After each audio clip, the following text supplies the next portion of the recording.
Faces of Philanthropy is a series highlighting young philanthropists of color who give back and who do amazing work in their communities. Our goal is to debunk the stigma that you have to be of a certain social status to be a philanthropist, but you truly just have to have a heart for others. This is Faces of Philanthropy.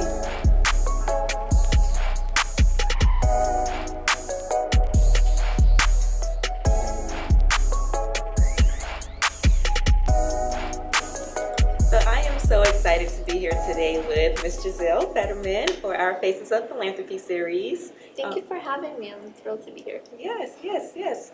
So I've done a little bit of research on you and love the work that you're doing in the community. So I'm so thrilled to talk to you tonight about your philanthropy.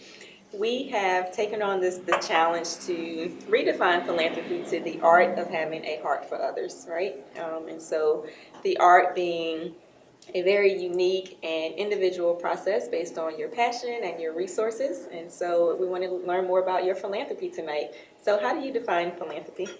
I think for me, it has been finding a way to match access to need with love and dignity.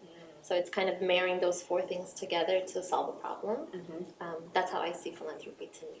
Awesome. So tell us, what is your art of philanthropy?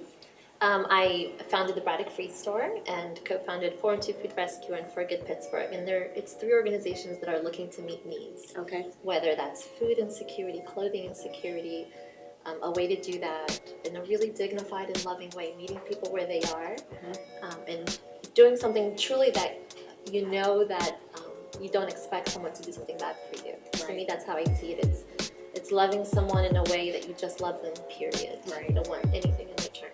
Awesome. And I love that you're emphasizing love when you talk about your philanthropy, because really the mission behind this is to change the way that people associate money with philanthropy. You know, a lot of times we think about philanthropists as these rich people, or you have to be of a certain status to be a philanthropist, but it's really about your love for other people. And so yeah, I think ultimately it's doing something for someone that cannot do something back for you. Right. And that's okay. You know, I think so much in life is everyone is looking for what they can get back out of something, and this is a way where that's never an expectation from the door, so you can just give freely.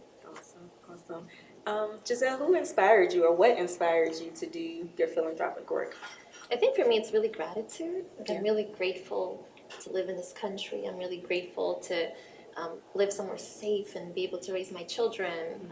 I came from a very different world, so it's gratitude that continues to inspire the work that I do. I was raised in Rio de Janeiro, Brazil, and we fled a violent situation. So I was 8 and 9-ish when we came to this country. So I came from a country where I knew the language and my family is there, to a place where I knew no one and didn't speak the language, didn't have an apartment. And it was finding our way into this new country, but it was being somewhere that I was safe. And we moved to New York, and I would kind of like explore our neighborhood, and I learned that in this country people throw things out constantly, things that still have value. And in our home we had no furniture, right? And we were walking around the neighborhood and we come across a curb that's full of furniture that someone had thrown out. And it was a dresser, it was a desk, and everything was fine. So we brought it home. So our first apartment was entirely furnished with what we found in the street that someone had thrown out, and that inspired kind of this responsibility that I needed to find homes for things. And I learned that waste is so much in this country, from food to furniture to last season's wardrobes. Everything gets thrown out, and I wanted to find a way to fill that need, you know, because I didn't have furniture and now I did, thanks to the curb. I know that other families were in that same situation. Right. So the Free Store was a place where we can offer clothing, food, diapers, formula, toys, you name it, from existing resources. So no money is spent. To operate the Free Store, it costs $26 a month, which is our electric bill. We're going solar, so we're going to go down to 0. Wow, nice. We serve close to 1,600 folks a month, all volunteers. And since we started, we've now expanded to 9 different locations across the state. So it was kind of taking a pain and trying to find a solution to that with love. My work is always inspired by pain, whether it's my personal pain or someone's pain that I witnessed. And how do we solve that with love? And that's how it was born. And then, would you mind talking more about the 412 Food Rescue? Sure. So we began a partnership with Costco while at the free store still. Okay. And we began to pick up food from them 3 to 4 times a week. And through that one partnership, we were able to essentially eradicate food insecurity for the families that we served. But we started to think about the families that couldn't get to us, right? Because we could only feed those that were coming to visit us. What about the families that had no way to get to us? So I partnered with a friend and we launched 412 Food Rescue.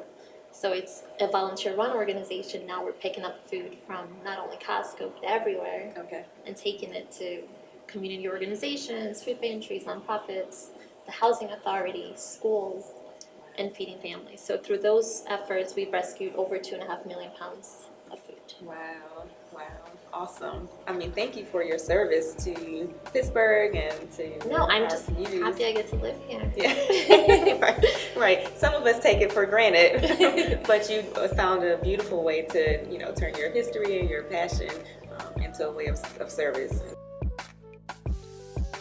If other people want to get involved in your work or even want to know, how can they do work like you do, what advice do you have for them? Sure, yeah, I mean, reach out to me. I'd love to hear from people.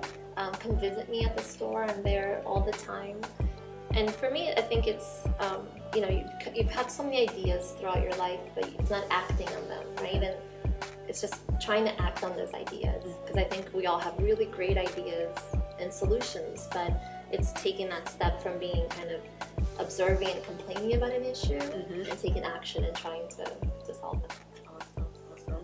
I love it. Thank you. Thank you. And so again, tell us how we can reach out to you either on Facebook or your website for your work. Yeah, Free Store 15104. Okay. On Facebook, I'm Gisele Fetterman. Okay. I'm really easy to find. I always answer my phone. So call me. Awesome.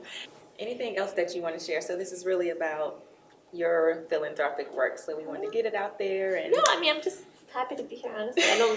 I'm easy. This was great. I want to make sure that it's worth your time, though. Oh, and of course. No, I want to continue to work to improve the city I live in and the community I live in, and I want the next generation to be kinder and better and stronger and nicer, and I want to just keep doing work that does that inspires kindness, that it's okay to be vulnerable and you don't have to be tough. It's okay to really just put love into it and cry.